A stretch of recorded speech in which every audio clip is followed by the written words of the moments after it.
vous allez bien et bienvenue dans cette nouvelle vidéo. Comme vous le savez, ça commence à faire hyper longtemps que j'apprends à parler coréen et c'est enfin le moment que je vous partage mes tips et mes méthodes d'apprentissage. Donc si vous souhaitez parler coréen ou même apprendre une autre langue, parce qu'en soi je pense que c'est applicable quelle que soit la langue que vous souhaitez apprendre, mais que vous ne savez pas trop par où commencer et comment faire, eh bien vous êtes au bon endroit. C'est parti. 1. Les livres. J'ai commencé à apprendre le coréen il y a environ 4 ans et quand j'ai commencé, mon premier réflexe ça a été de me tourner vers les livres d'apprentissage. Le tout premier que j'ai acheté c'était celui-ci, Coréen pour débutants de la collection A6000. Vous avez des petits encarts comme ça de leçons, de grammaire. Vous avez aussi des banques de mots de vocabulaire et des petits exercices. Il est franchement pas mal, moi j'avais beaucoup aimé. Je trouve que c'est vraiment très bien pour commencer, c'est hyper ludique. Et ensuite, une fois que j'avais fini ce premier cahier, ça m'a quand même pris bien un an et demi. Je suis passée à celui-ci, cours de coréen niveau intermédiaire de la collection d'Arakwon. Je suis passée à celui-ci parce que malheureusement A6000 ne faisait pas le niveau intermédiaire. Du moins pas quand j'ai commencé, peut-être que maintenant il y est, mais quand j'en avais besoin il n'existait pas. Donc j'ai changé de collection, je suis passée chez Darakwon. Et là je vous avoue que le changement a été un peu brutal. Comme vous pouvez voir, c'est pas du tout le même genre de livre, c'est pas du tout le même type d'apprentissage. Ici je dirais que c'est beaucoup plus scolaire. C'est beaucoup plus comme un livre qu'on peut avoir quand on apprend l'anglais au collège, au lycée. Ce qui est vraiment très bien avec celui-ci, c'est que vous avez des pistes audio. À la fin, vous avez des CD. Si vous n'avez pas de lecteur CD, ce qui était d'ailleurs mon cas, vous pouvez même télécharger les pistes directement sur le site de Darakwon. Et ça, c'est vraiment hyper pratique parce que dans la collection A6000, il n'y a aucune piste audio. D'ailleurs, je suis en train de me dire que la première leçon, c'est vraiment apprendre l'alphabet, apprendre le hangul.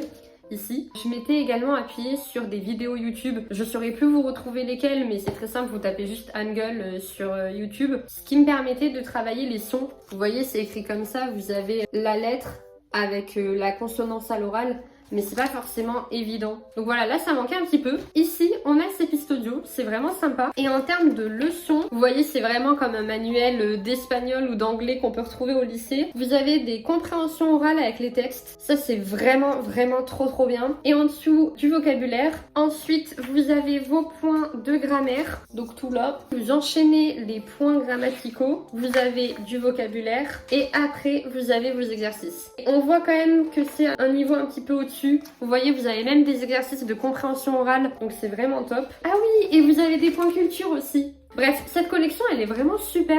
Après, je vous avoue que passer de ça à ça fait un peu un gap, parce que le niveau ici, il a beau être au-dessus en termes de niveau intermédiaire, la manière d'apprendre est quand même plus difficile, je trouve, et moins ludique, beaucoup plus scolaire. Et en plus, je suis pas trop quelqu'un qui est doué dans l'apprentissage trop scolaire, mais il est franchement pas mal, donc je vous le recommande carrément. Et j'ai oublié d'en parler, mais il est vendu avec un livre d'exercice. Donc si vous en avez pas assez dans le livre, vous avez aussi tout ça à faire. Vous savez, c'est un peu comme un workbook. Bref, ça, c'est vraiment super. Après ces deux livres, j'ai aussi acheté celui-ci de la collection A6000 qui est un QCM. Pour être tout à fait honnête avec vous, je peux pas trop vous en parler parce qu'en fait j'ai fait peut-être 4-5 exercices et j'ai un peu lâché parce que finalement je l'ai acheté après avoir acheté le niveau intermédiaire de chez Darakwon et en fait c'est trop simple. Je me suis un petit peu trompée en achetant. Donc regardez bien les livres que vous achetez et faites attention aussi à la méthode d'apprentissage selon les livres. Il y a beaucoup de collections qui existent. Bien qu'en coréen le choix est quand même assez restreint, hein, on va pas se mentir. Mais voilà, essayez de feuilleter un petit peu le livre. C'est pour ça que je recommande les achats en magasin. Celui-ci et celui-ci, j'avais acheté en magasin. Ça vous permet vraiment de feuilleter et de voir si directement vous accrochez ou si pas du tout. Pour Darakwon, malheureusement, je l'avais pas du tout trouvé en magasin. D'ailleurs, je l'ai même pas vu en magasin. Je suis complètement passée par internet. Je crois que je l'ai commandé soit sur Amazon, soit sur le site directement. Mais j'en avais vu de belles remarques. Et voilà, j'ai vraiment pas été déçue. Donc voilà, ce sont les livres que j'ai utilisés. Lui, on le met un peu de côté, mais bon, il est là. Donc si vous avez celui-ci et que vous n'êtes pas encore passé à un niveau au-dessus, peut-être que ça vous fera du bien. Voilà pour les livres. 2. Consommer du contenu en coréen. Donc en parallèle de cet apprentissage avec tous ces livres, parce que je ne l'ai pas précisé, mais c'est vrai que j'ai commencé à apprendre le coréen toute seule. C'est pour ça que je me suis énormément appuyée sur tout ça. J'ai vraiment fait en sorte d'entendre et de consommer de la langue coréenne. Alors pour le coup, moi c'était assez simple vu que quand j'ai commencé à apprendre le coréen, c'était parce que justement je consommais tout un tas de dramas et de musique coréenne. Donc j'ai vraiment continué à regarder mes dramas en coréen avec des sous-titres français ou anglais, ce qui permet vraiment de travailler l'écoute. Également pour mes musiques de K-pop préférées ou mes musiques de K-R&B, j'ai essayé d'aller un maximum chercher les paroles sur internet pour les lire et m'entraîner à la lecture, parce que la lecture c'est vraiment un point noir pour moi. Je trouve que je suis pas du tout fluide en lecture, même après 4 ans et demi de travail. D'ailleurs, j'ai un petit peu mis de côté ces derniers temps depuis peut-être 1 an et demi, mais avant j'allais aussi sur le site de Naver et je lisais les premiers articles de news qui sortaient. Faut vraiment le faire dans l'optique unique de travailler sa lecture, parce que j'ai un côté un petit peu psychorigide qui faisait que je bloquais sur tous les mots de vocabulaire, parce que lire un texte que vous comprenez pas, je sais pas, dans mon cerveau c'est pas facile, mais si vous arrivez vraiment à décrocher de ça, c'est hyper bien, hyper pratique pour vous entraîner à la lecture. Donc je vous recommande carrément de lire des textes en coréen. Donc voilà, consommez un maximum de coréen, que ce soit drama, K-pop, musique, articles, livres, enfin vous savez, petites nouvelles en coréen, tout ce que vous voulez. Ça va vraiment vous permettre de faciliter votre apprentissage. 3. Pratiquez un maximum. Une fois que vous avez quand même un petit niveau en coréen, mais vraiment un niveau débutant ça suffit, dès que vous avez un petit peu de vocabulaire et vos premières notions de grammaire et de conjugaison, je vous incite vraiment à vous parler à vous-même, parce que je sais que c'est pas évident de trouver d'autres personnes qui apprennent le coréen en même temps que vous, ou qui apprennent la même langue que vous êtes en train d'apprendre, mais je vous conseille vraiment de vous entraîner à lire l'heure, à lire la date. Je sais pas, vous rentrez du travail, vous rentrez de l'école, vous essayez de reprendre les 2-3 points notables de votre journée et de les dire en coréen.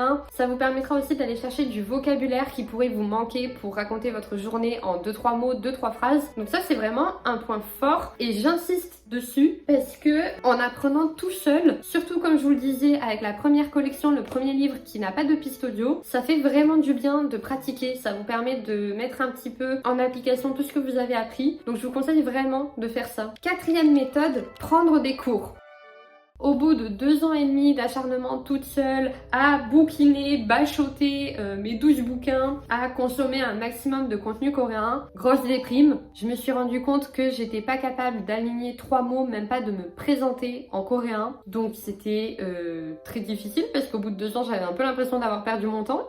Et donc j'ai décidé de chercher un prof de coréen. Alors là, je sais qu'on passe à une autre étape, puisque ça revient beaucoup plus cher que juste acheter 4 livres et les utiliser pendant 1 an et demi, mais j'avais vraiment besoin de trouver un professeur avec qui parler, avec qui échanger. Donc j'ai réussi à trouver un prof de coréen, et ce qui franchement n'est pas mince à faire parce que c'était pas évident de trouver un prof de coréen en France. J'ai repris depuis le début, on a repris le programme depuis très clairement le niveau débutant, le tout début. Et ça m'a fait énormément de bien. Alors autant vous dire qu'au début c'était hyper frustrant, mais ça m'a vraiment permis de restructurer mes idées. Et je me suis rendu compte que en fait j'avais énormément de vocabulaire, que je connaissais énormément de conjugaisons ou de règles de grammaire, mais en fait je savais pas du tout les appliquer. Donc ça m'a vraiment fait énormément de bien. Et d'ailleurs si vous me suivez sur Instagram, n'hésitez pas à aller me suivre. Vous pouvez voir que je suis encore très régulièrement mes cours de coréen, donc j'ai cours 1 fois par semaine, 1 heure avec cette prof là. Et 1 an après, donc après 3 ans et demi d'apprentissage de coréen, j'ai trouvé en me baladant dans ma ville une association. D'ailleurs si vous avez vu mon dernier vlog au Angers Geek Fest, j'étais justement avec cette asso là avec qui je prends aussi des cours de coréen. Donc là j'ai cours 1 heure et demie par semaine, donc ça fait un total de 2 heures et demie de cours toutes les semaines de coréen. Ça peut aussi être une solution, et pour le coup mes cours avec l'asso sont beaucoup moins chers que mes cours avec ma prof particulier. Donc peut-être essayer de chercher si autour de vous il n'y a pas des assos comme ça qui peuvent proposer des cours. Et puis en plus ça vous permet de rencontrer des gens qui sont passionnés par la même langue, par le même pays. Donc c'est vraiment hyper intéressant.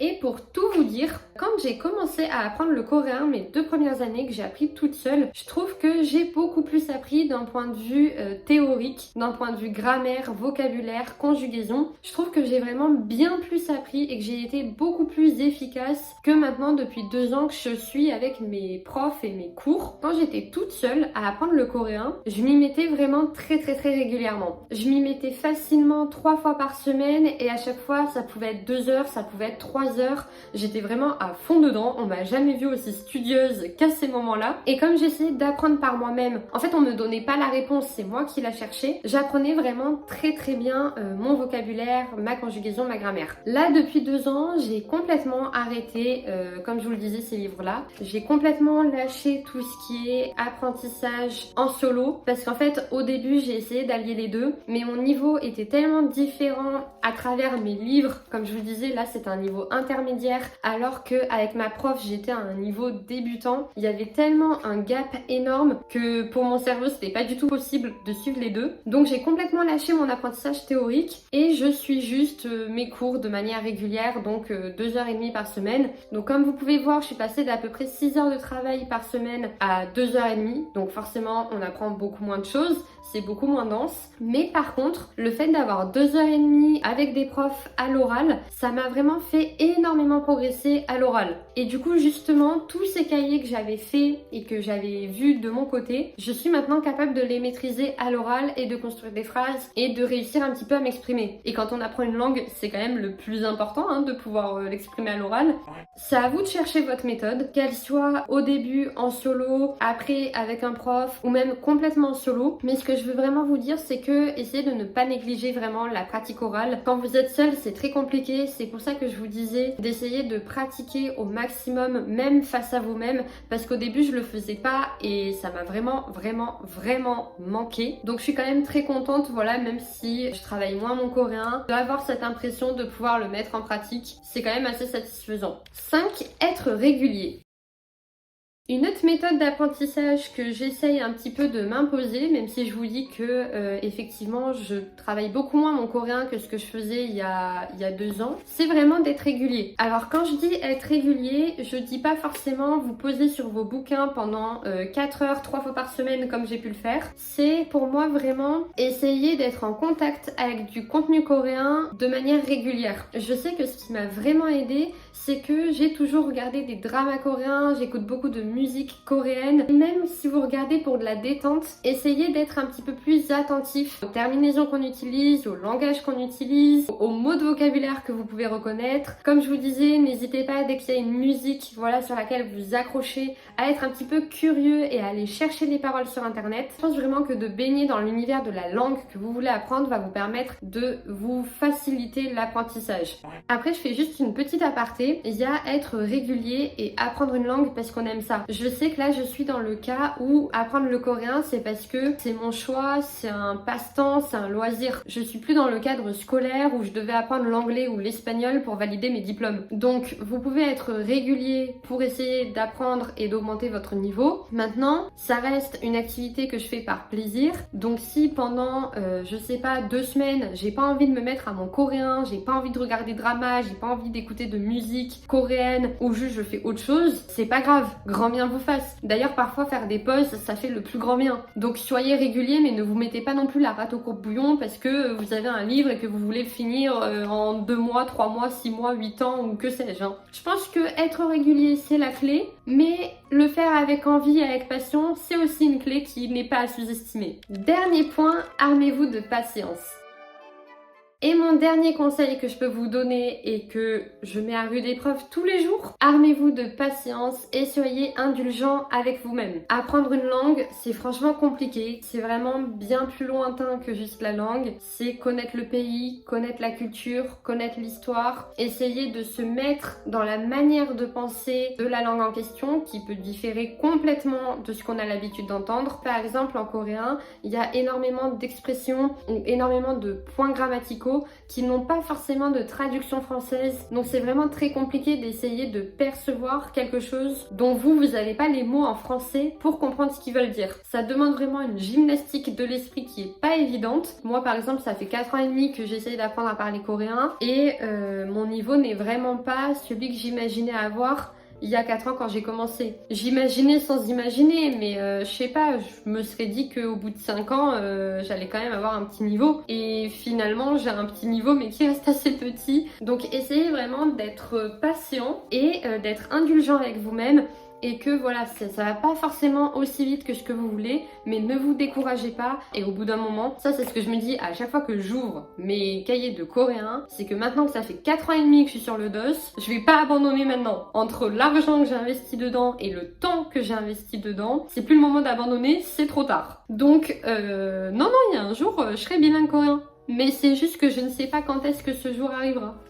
Peut-être dans 5 ans, 10 ans, je ne sais pas. J'espère avant 10 ans parce que ça commence à être long.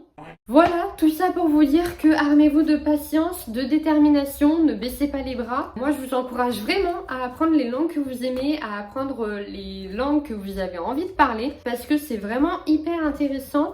Et puis, dans le monde actuel, ça fait toujours un plus sur le CV. Donc vraiment, ne vous découragez pas. Je vous souhaite bonne chance. Fighting. Sur ce, j'espère que cette vidéo vous a plu, ça vous a intéressé, que ça vous sera utile. N'hésitez pas à partager vos meilleures méthodes d'apprentissage en commentaire. Et puis je vous fais des bisous et je vous dis à bientôt pour une prochaine vidéo. Bisous!